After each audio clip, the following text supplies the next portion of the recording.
Chapter 1. In the Dressing Room. Sir Anthony Evans plays Liszt. The words above the door of the theatre were a metre high. On the wall there was a big picture of Sir Anthony at the piano. Hundreds of people were waiting outside the ticket office. It was Sir Anthony's 80th birthday concert, and everybody wanted a ticket. I had a special ticket, because I was a newspaper reporter. I wanted to talk to the famous pianist before his concert. I showed my ticket to the doorman and went into the theatre. Then I walked upstairs to the dressing rooms. On my way upstairs, I thought about the famous pianist. I was a little afraid. My mouth was dry, and my hands were shaking. I arrived outside the dressing room. There was a big gold star on the door. I knocked, and a tall man opened it. He was very old, but his eyes were blue and bright. He was wearing black trousers and a beautiful white shirt. He had a lot of straight, silvery hair. He looked just like his picture on the wall of the theatre. "My name's Sally Hill," I began. The old man saw my notebook and smiled at me. "Don't tell me. You're a reporter. Which newspaper do you work for?" "The Sunday Times, sir." "A very good newspaper.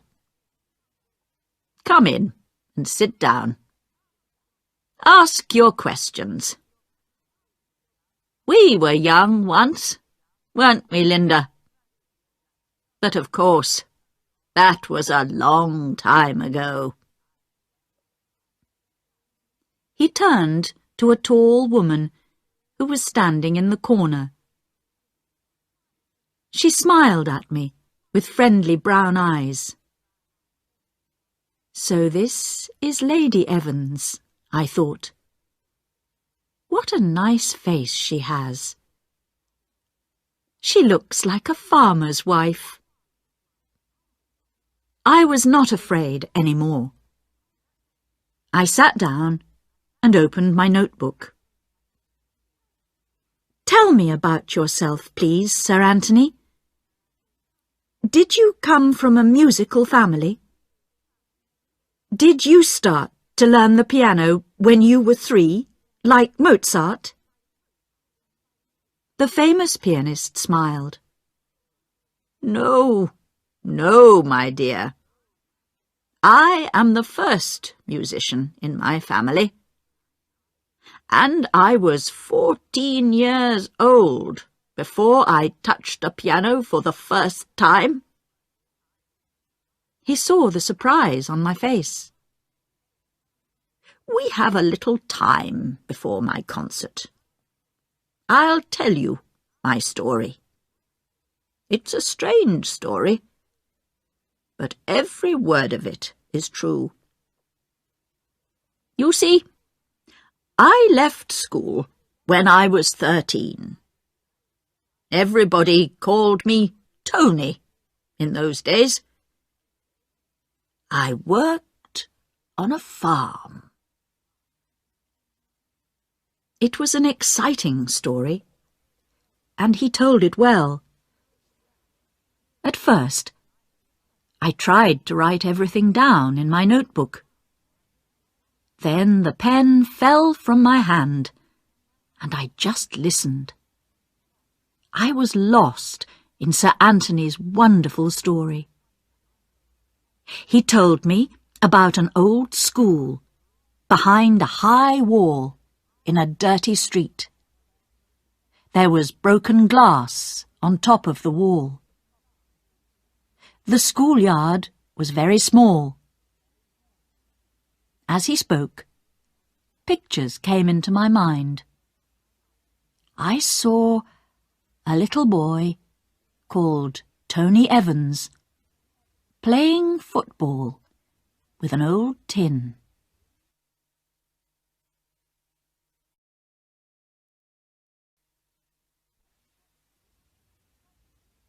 Chapter 2. A Poor Boy. The teacher's name was Mr. Gray. He was grey, like his name. He was old and grey and tired. Everything about him was grey. Grey suit, grey shirt, grey hair, and a long, thin, grey face. When he smiled, the children saw his long grey teeth. But he did not often smile. Mr. Gray did not enjoy his job. He did not like children. "Why does he work here?" one of the children asked one day. "He doesn't like us." "But he likes the long school holidays," said Tony. The other children laughed. They thought that was a very clever answer. But Tony was not a clever boy. He was big and slow and silent. He did not enjoy his lessons. Usually, he just sat at his desk and waited quietly for 4 o'clock to come, when he could go home. But Tuesday mornings were different, because Tuesday was music day. Every Tuesday morning, an old lady called Mrs. Lark came to the school. Mrs. Lark played the piano, and the children sang. She was not a very good pianist, but she liked children, and she enjoyed her work. She knew a lot of songs, too. Every Tuesday, her fat little fingers flew like birds up and down the keys of the piano. The children sang like birds, too. Then 12 o'clock came. Mrs. Lark said goodbye and locked up the piano for another week. Tony did not often hear music. His family was poor, and poor people did not often hear music. There was no TV or radio in those days. There were concerts in the town, of course, but poor people did not go to concerts. Sometimes an Italian street musician came to town. He had a little piano on wheels, and a poor thin monkey which sat on top of it. The people came out of their houses to listen to his music. Then the monkey went round with a little tin cup.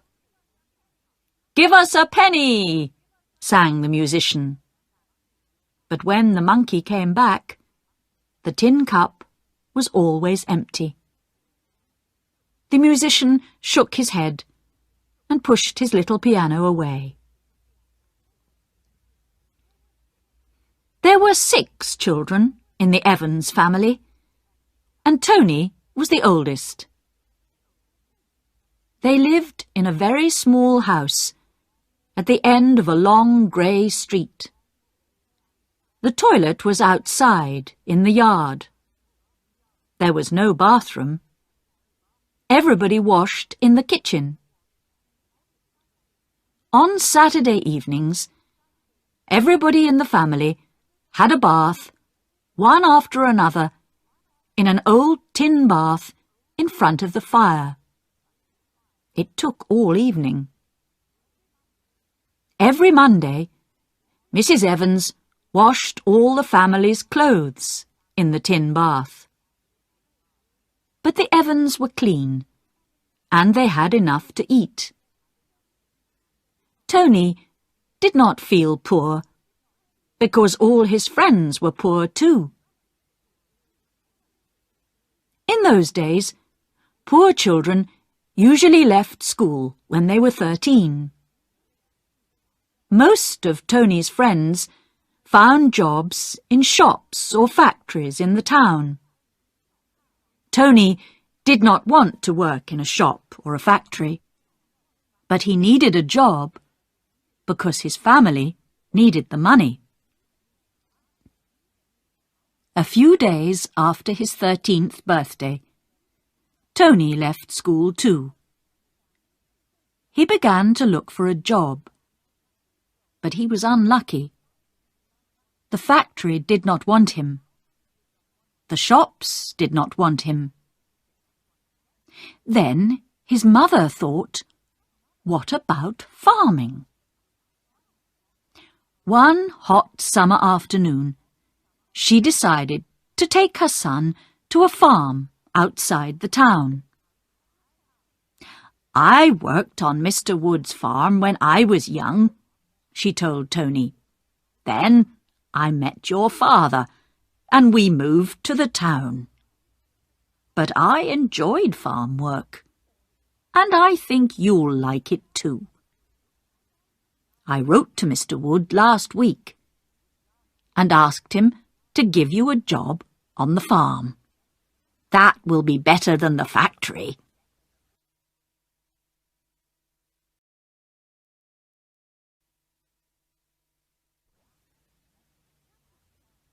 Chapter 3.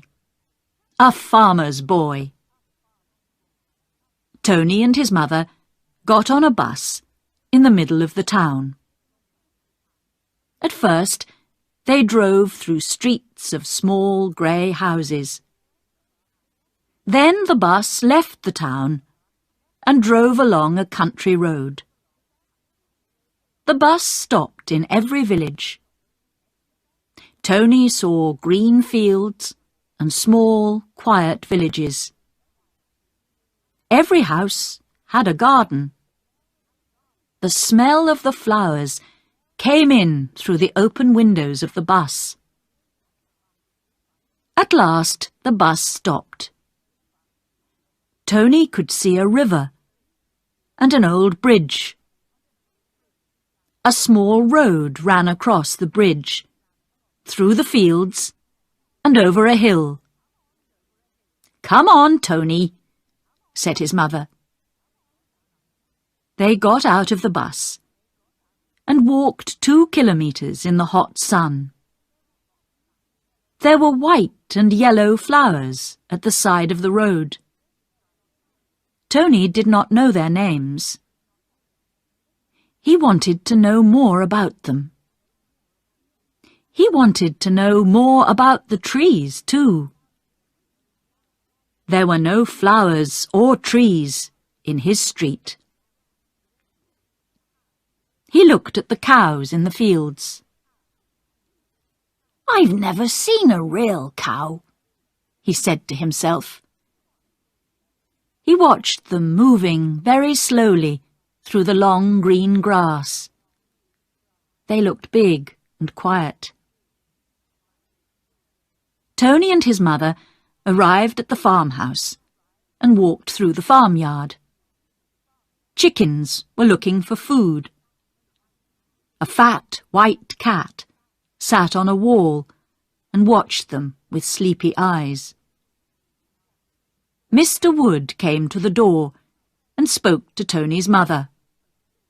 "Hello, Betty. It's nice to see you again. Thank you for your letter. How are you?" They talked together like old friends. Tony stood at the door. He felt lost and uncomfortable. But the farmer smiled at him. "Is this your son, Betty?" he asked. "Yes, this is Anthony. But we call him Tony at home. He left school 2 weeks ago. He's a good boy, and he's very strong. Please give him a job, Mr. Wood. We need the money. We've got 6 children, you know." The farmer looked at Tony. "How old are you, boy?" he asked. 13, sir. "Do you like the country?" "Yes, sir," said Tony. "Would you like to work for me, Tony?" asked Mr. Wood. "Would you like to be a farm boy?" Tony thought about the factory and the shops. The shops were bad, but the factory was worse. When people came out of the factory in the evening, their faces looked white and ill. "Nothing can be worse than that," he thought. He looked into the farmer's smiling red face. "Yes, sir," he said. "Yes, please." His mother was right. Tony was a good, strong boy, and he worked very hard for Mr. Wood. The old farmer did not pay him much money. Tony ate his meals in the kitchen, and he slept in a little room at the top of the farmhouse. But the farmer was kind to him and taught him a lot. Mr. Wood had no sons. He had one daughter. Her name was Linda, and she was a year younger than Tony.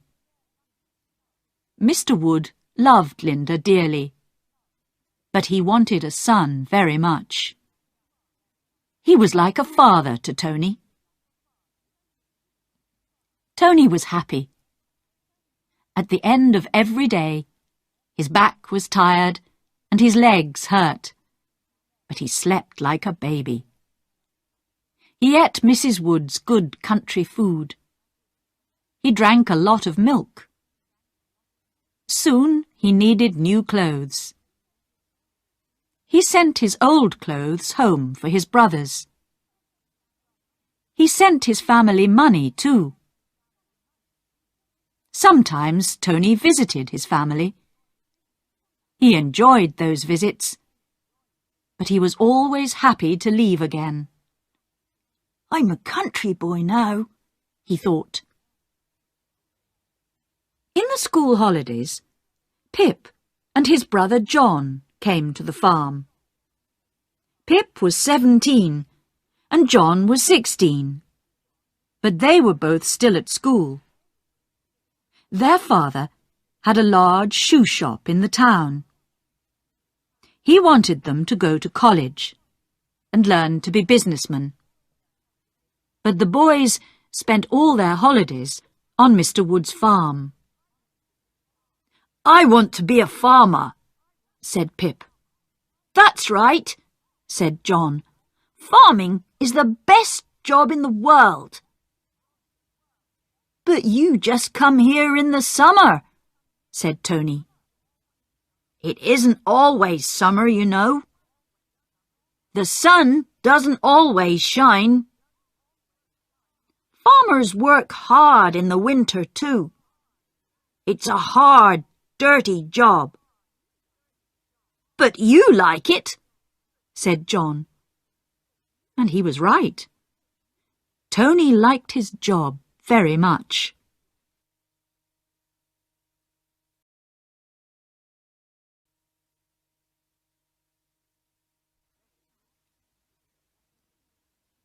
Chapter 4. An Old Piano. One hot summer afternoon, Tony, John and Pip were cutting the long grass. The sun was hot, and they were tired. Mr. Wood came into the field. "Now, boys," he said, "I have a job for you." "He always has a job for us," said Pip very quietly. The other boys smiled. The farmer liked to keep them busy. They walked with him to an old wooden building near the farmhouse. "Now," said Mr. Wood, "my new car will arrive here next week. I want this building for a garage. Get the rubbish out of the building, then clean it really well. I want to keep the car in it."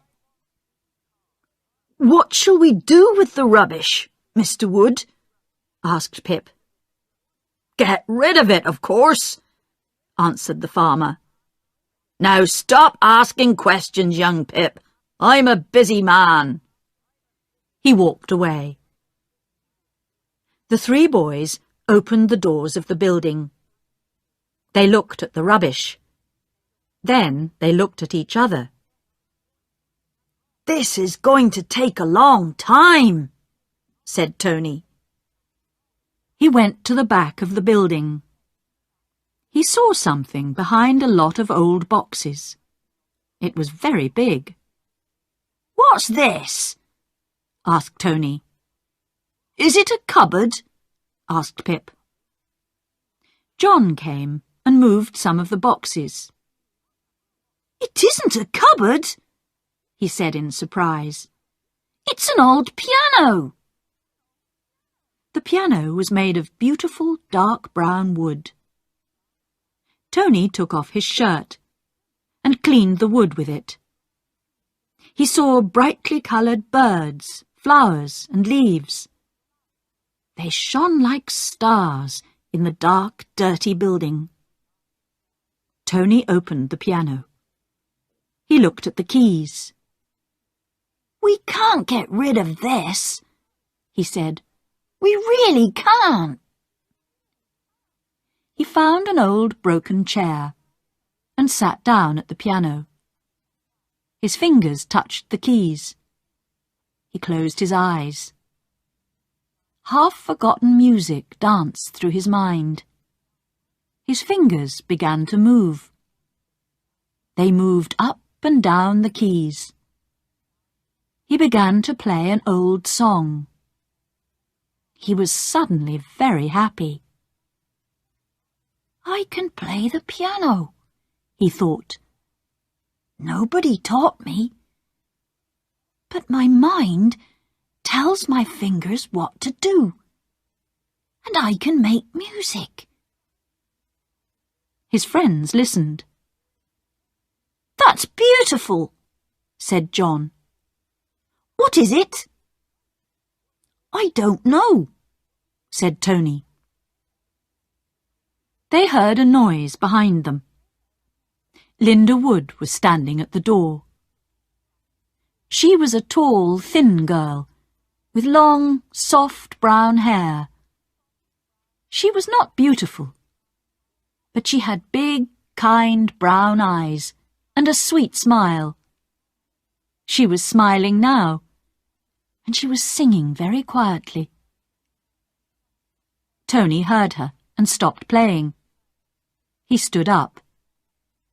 His face was red, and he felt hot and uncomfortable. "Don't stop, Tony," said Linda. "I've finished," said Tony shortly. He closed the piano. Linda came into the building. "Look," she said. "Mother has sent you some cakes and milk. She asked me to bring them." Mrs. Wood was a very good cook. The cakes were still warm. They all ate and drank. Linda looked at the piano. "Who taught you to play the piano, Tony?" she asked. Tony looked down at his dirty old shoes. "I can't play the piano," he said. Yes, you can, said Linda. I heard you. I have piano lessons at school, but I can't play like you. I like that song. It's called Green Fields. I've got the music at school, but I can't play it. It's too difficult for me. Do you want to borrow it? I can't read music, said Tony. We didn't have music lessons at my school. He looked unhappy and thoughtful. Music, thought Tony. He remembered the street musician with his little monkey. Then he thought about Mrs. Lark. He remembered those wonderful Tuesday mornings, and he smiled. We sang a little on Tuesday mornings, that's all, he said. He stood and looked at the piano. I must have it, he said to himself. I'll ask Mr. Wood. At 7 o'clock, Tony washed in cold water and put on his clean shirt. Then he went to the kitchen with Pip and John. They sat down at the big kitchen table, and Mrs. Wood put the food on 3 hot plates. Then she went to have supper with Mr. Wood and Linda. Tony ate his meat and potatoes and drank 2 cups of strong sweet tea. Then he had 3 small cakes and an apple.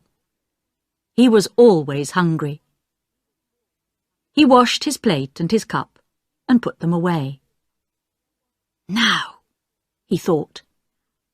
He got up and went to the door. Where are you going? Asked John. I want to ask Mr. Wood about that piano, said Tony. Pianos cost a lot of money. We must tell him about this one. Then he can decide what to do with it.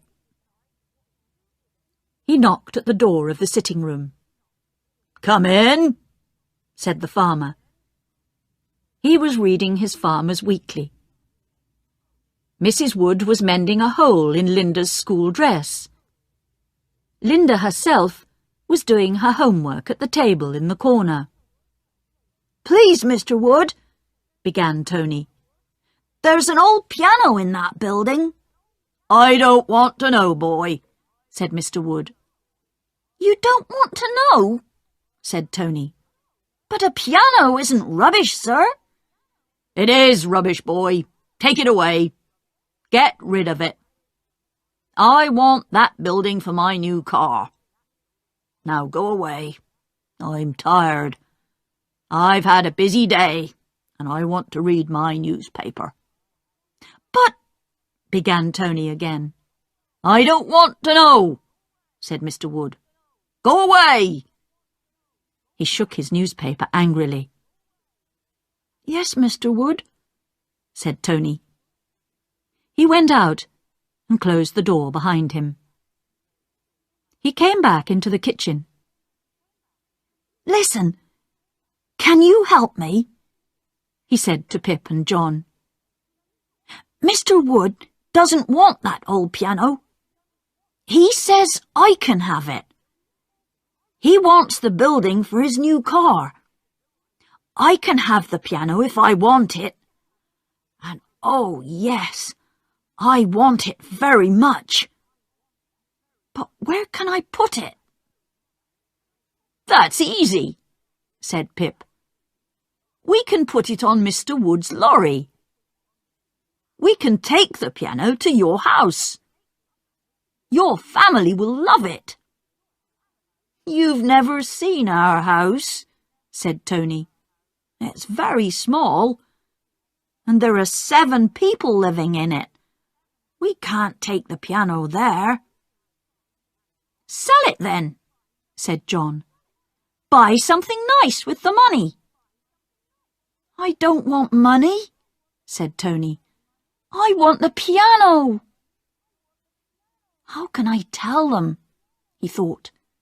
How can I tell them how I feel about it? He looked at his hands. He wanted to feel the black and white keys under his fingers again. He wanted to hear the music in his mind. What's happening to me? He thought. Pip looked at the clock. It's late, he said, and I'm tired. I'm going to go to bed. We can think about your piano tomorrow.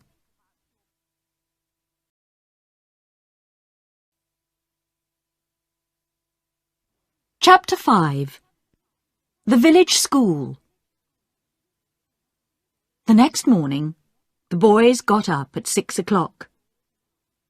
They took some sandwiches and a bottle of cold tea, and they began to cut the long grass in Mr. Wood's biggest field.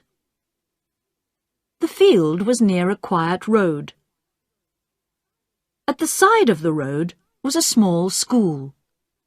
It stood in a garden. There were flowers and vegetables and a few fruit trees. But no children were there. The school was empty.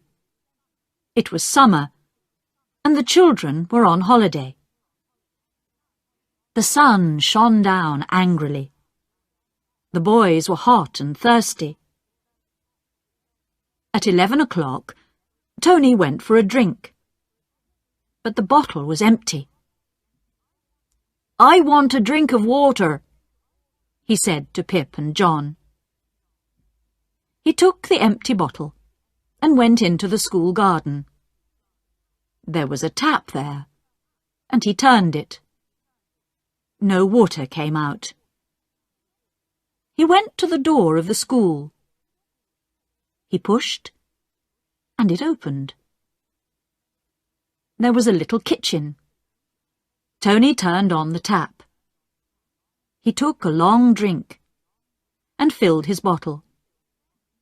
Then he decided to look around the little school. It did not take him long. There was one classroom. The desks and chairs were very small, because it was a school for young children. Tony went back into the kitchen. It's July, he thought. Everyone is on holiday. School doesn't start again until September. I can put the piano here. No one will come here. I've got 6 weeks. And in 6 weeks, perhaps I can find a home for my piano. He went back to the field. You were away a long time, said Pip. Did you have a drink or a holiday? They all laughed. Listen, said Tony. The school door is open. The school's empty. I'm going to put my piano in the classroom. Don't be stupid, said John. What will the teacher say? He won't say anything. He's on holiday, said Tony. You're on holiday too, aren't you? When do you go back to school? September the 9th, said John. That's right, said Tony. Listen, the door's open. The key's in the door. I'm not going to steal anything. I'm just going to keep the piano in the classroom for a week or 2. Can you help me? We'll put the piano on the lorry and we'll take it to the school. When? Asked Pip. Tonight, said Tony. The 3 boys worked very hard. They cleaned out the building. They cleaned the windows too. Then they put the piano on Mr. Wood's lorry. What time are we going? Asked Pip. 8 o'clock, answered Tony. Linda gave the boys their supper that night. Mrs. Wood was at a meeting in the village. "Boys," said Linda, "Father says you are borrowing the lorry tonight." "Yes, that's right," said Pip. "I'm driving." "Please, can you take me to the village? Catherine is ill." Catherine was Linda's best friend. "I want to visit her." "But—" began Tony. He looked into her kind brown eyes, and he told her his story. He told her about his old school. He told her about Mrs. Lark. He talked about the village school, and the open door, and the quiet, empty classroom. Linda listened. John and Pip listened too. Then Linda smiled. "Thank you, Tony. Now I understand. And I want to help you." The boys drove Linda to Catherine's house. "Please come back at 9:30, she said to Pip. She spoke loudly because Catherine's mother was listening. Then she said very quietly, "Good luck, Tony, and be careful." The boys drove the lorry to the little school. Then they moved the piano. It was very heavy, but they were young and strong. They pushed it into the classroom and stood it against a wall. "It looks beautiful here," said Pip. He touched the keys. They made a loud, unmusical noise. "Listen to that," said his brother. "You had piano lessons for 3 years, but you didn't learn anything. Play something for us, Tony." Tony sat down and began to play one of Mrs. Lark's songs. The music sang in his mind. It travelled along his arms. His fingers danced over the keys. He did not look at his hands. He did not look at the keys. His eyes were closed. He was in another world. His friends listened. Tony was not clever. He was big and quiet and slow. But there was music in his big, strong hands. That summer was a happy time for Tony. Every evening after supper, he borrowed Linda's bicycle. He cycled to the school, and he played the piano. When it was dark, he cycled back to the farm again. He was afraid to turn on a light in the school. He did not want anybody to see him. "I think Tony has a girlfriend," said Mrs. Wood to Linda. Linda just smiled. Tony learnt to read music. Linda brought him a book of easy songs. She showed him the music. He looked at the little black notes and the 5 thin black lines on the pages of the book. "This is easy," he said to Linda. "It's like writing. The notes tell your fingers what to do." "That's right," said Linda. She showed him the long notes and the short notes. She taught him to read the words at the top of the page. "Look," she said, "that's Italian. Lento, slow." But Tony was not slow. He learnt very fast. Linda was a good teacher. Both of them enjoyed her lessons.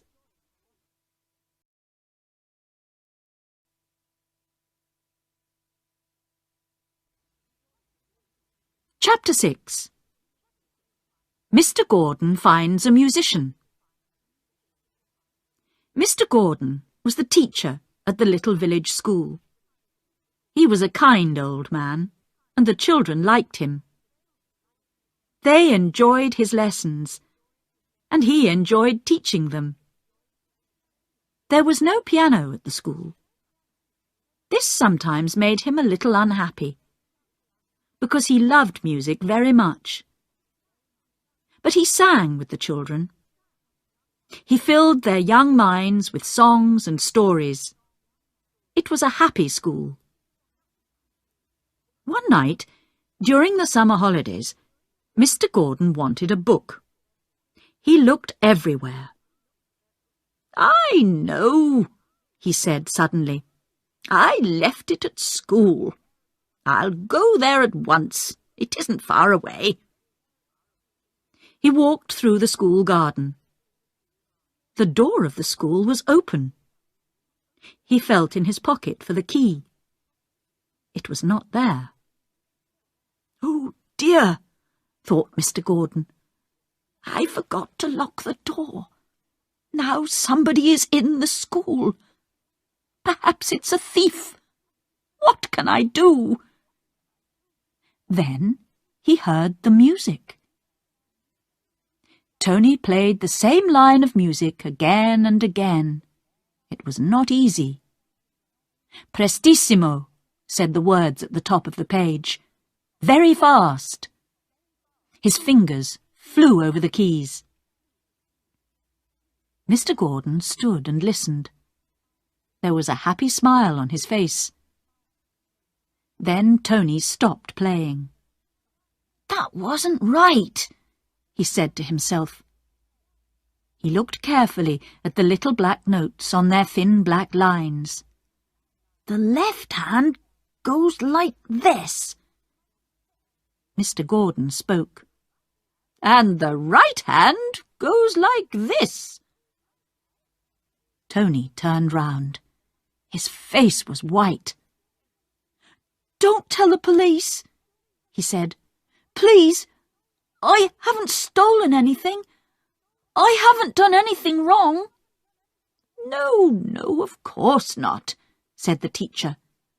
"But who are you? What are you doing in my classroom? And how did this piano get here?" Mr. Gordon visited the farm and talked to Mr. and Mrs. Wood. "Tony is very special," said Mr. Gordon. "I have been a teacher for 40 years, but I have never met a boy like Tony. He must have music lessons at once. Then he must go to the College of Music in London. He needs to work with other musical boys and girls." "But his mother and father are poor," said Mrs. Wood. "They can't pay for music lessons. They can't send him to college. They have 5 small children at home. Tony sends them money every month." "I can give Tony his first lessons," said Mr. Gordon. "I don't want any money. I'll be very happy to teach this wonderful boy. I feel... Oh, how can I explain it to you? This is a very exciting time for me. Last night I came to school to look for a book, and I found a musician. But Tony learns very quickly. Soon he will need a really good teacher. Then we'll have to think about money. Perhaps Tony can go to the College of Music in the daytime and work in a restaurant in the evenings." "No, he can't," said Mr. Wood. Suddenly his face was red and angry. "Tony is a good boy. He's like a son to us. His father is poor, but we are not." "That's right," said his wife. She was usually a quiet woman, but her eyes were bright and excited. "We will send Tony to the College of Music," she said. Tony knew nothing about their conversation. He was cleaning Mr. Wood's new car when Mr. Gordon visited the farm. But that visit changed his life. Mr. Wood had a quiet talk with him later. "Mr. Gordon wants to give you piano lessons," he told Tony. Tony's eyes shone like stars. Then he shook his head. "I haven't any money, sir," he said. "Mr. Gordon doesn't want any money. I've had a talk with him. You are going to go to the school at 4 o'clock every afternoon. You will have your lesson, and you will practice on the piano for 2 hours. Then you'll come back to the farm and have your supper." "But my work," began Tony. "I can find another farm boy," said Mr. Wood. "But good musicians are special people. Give me 3 tickets for your first concert, and I'll be happy."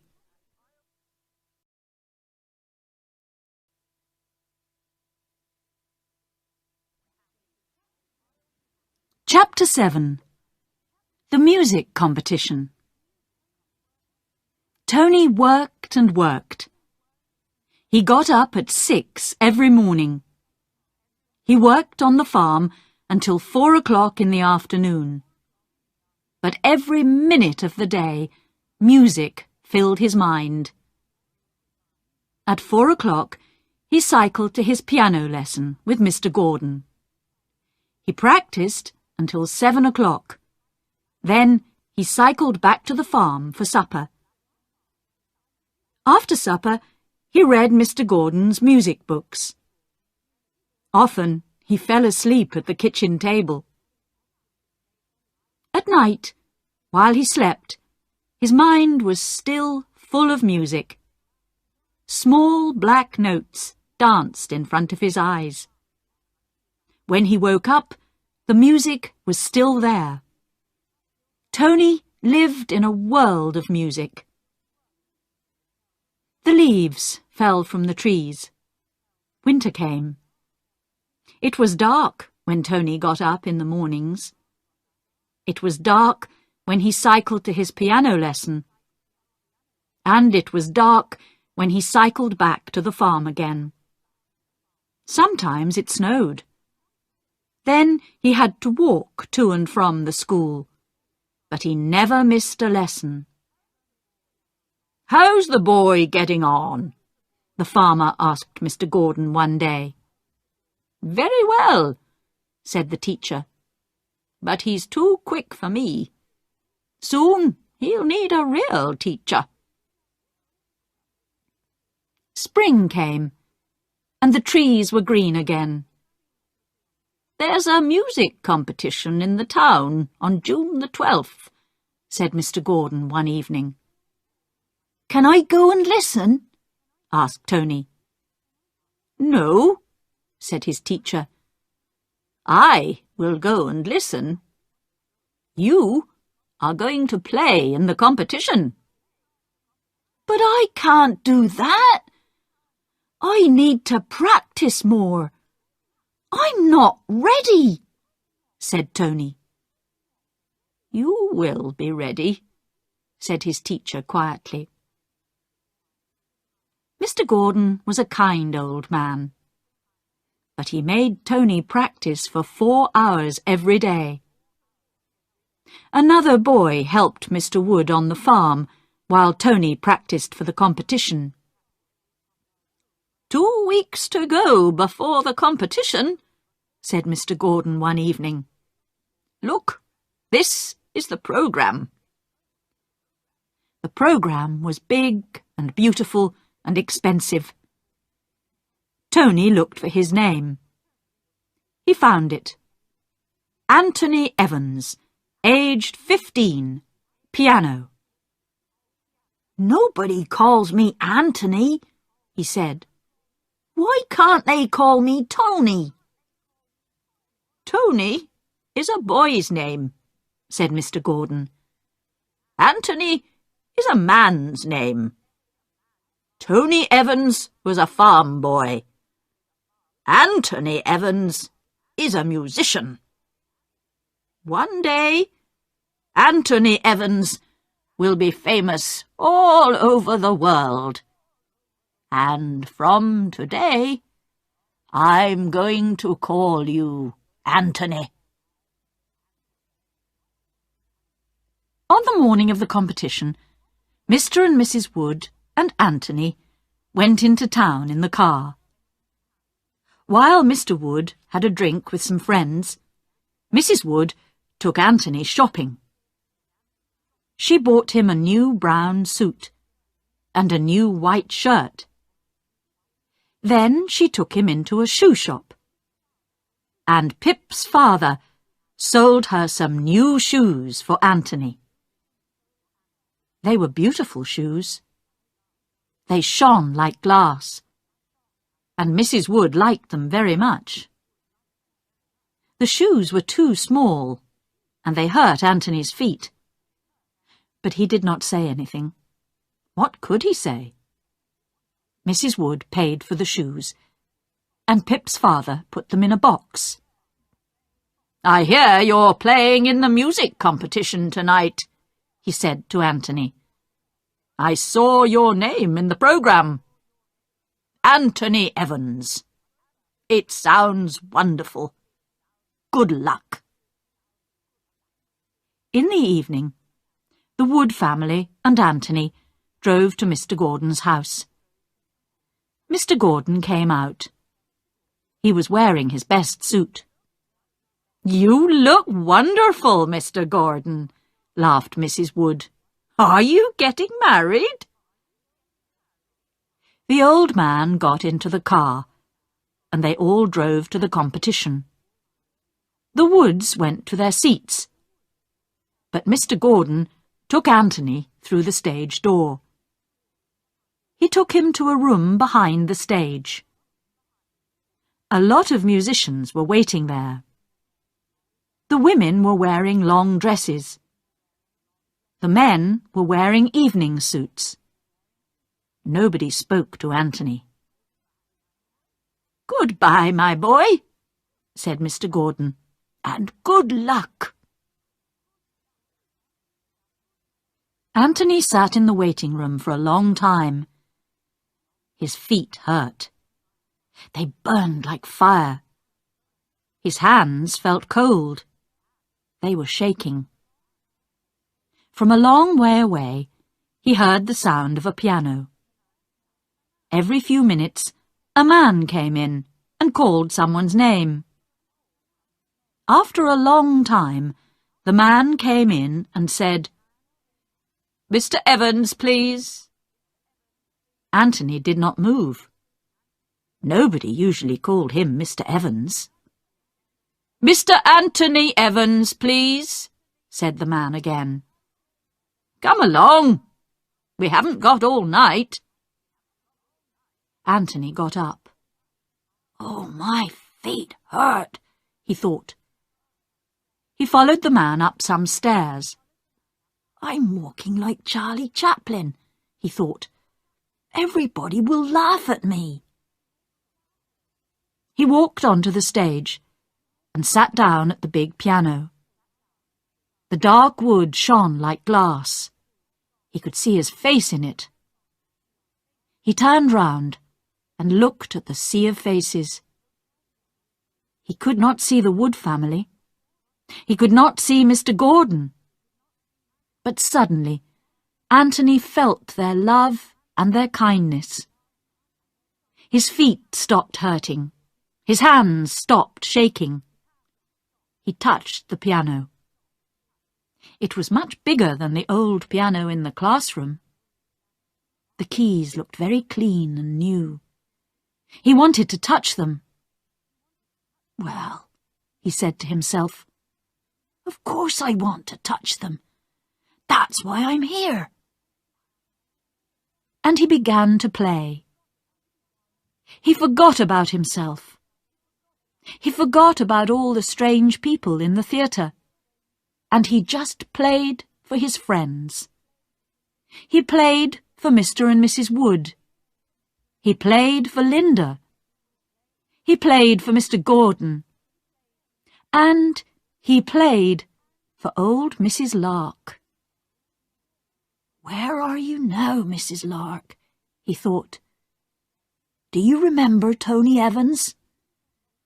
You gave us a lot of happiness, Mrs. Locke. Thank you. Thank you. His hands flew over the piano keys.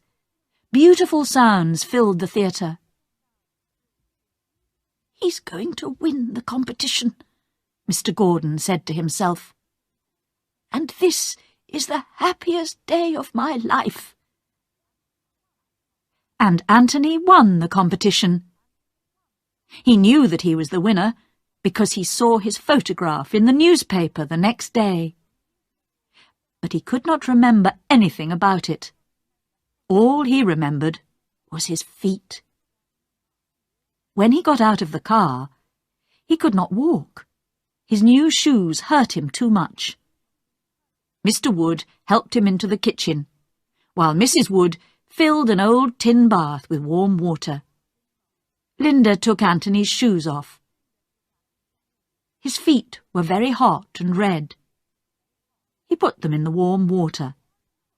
"This is wonderful," he said. "You've won!" shouted Mrs. Wood. "Forget about your feet, boy. You've won the competition. This is the most important night in your life." But Anthony was too tired to answer. They helped him up to bed, and he slept until 9 o'clock the next morning. Linda brought him breakfast in bed. He felt very strange and uncomfortable. "I've never had breakfast in bed before," he told her.